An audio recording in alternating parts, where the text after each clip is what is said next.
Kenobi, it is a book that we did not know how well it would go over because it was not a typical Star Wars novel. We did not have any lightsaber fights. We did not have any space battles in it. It was really more of a Western, and 90% of it was told from the point of view of other characters. We do get to see inside his mind for a time in this book, and he's struggling with a lot of different things. He's certainly got the end of the Republic to deal with, the end of the Jedi Order to deal with. He's got this new mission to deal with of basically waiting and watching over Luke Skywalker.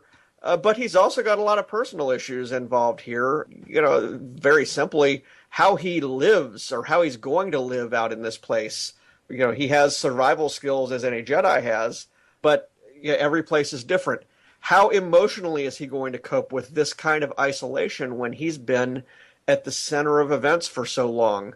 He certainly is able to, through his interactions with the characters in this novel, I think he's really able to draw some insights and things that he's going to put to use, not just the practical things about living on Tatooine, but also how he's going to cope with living so far from anywhere and be happy. Whether he can be happy again is obviously an open question, but he certainly has to be at least at peace with himself and with his mission, because he does not know when this story starts how long he's going to be here. As far as what I drew upon, certainly we had the background that came in from Dark Lord by James Luceno, where you have the epilogue at the end where Ben Kenobi learns of Darth Vader's existence.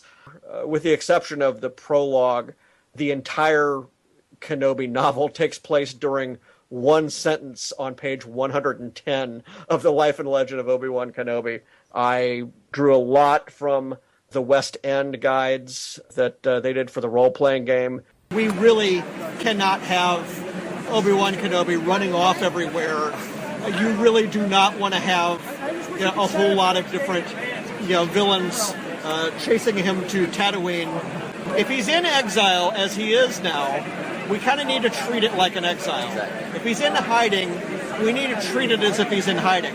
There are opportunities for change and growth that we do take advantage of for him here. We also know that the really big changes are not in the cards. We know that he's not going to run off in the next year or 2 or 5 or 10 and defeat Darth Vader and the Emperor. It's gonna be a while. The other thing about Qui-Gon, yes, that is a canon issue. It is established that he was not actually able to get a response from Qui-Gon until later on, after he knows who Darth Vader is. So that's already out there. But it still works as a meditation, and it still solves the purpose that was intended.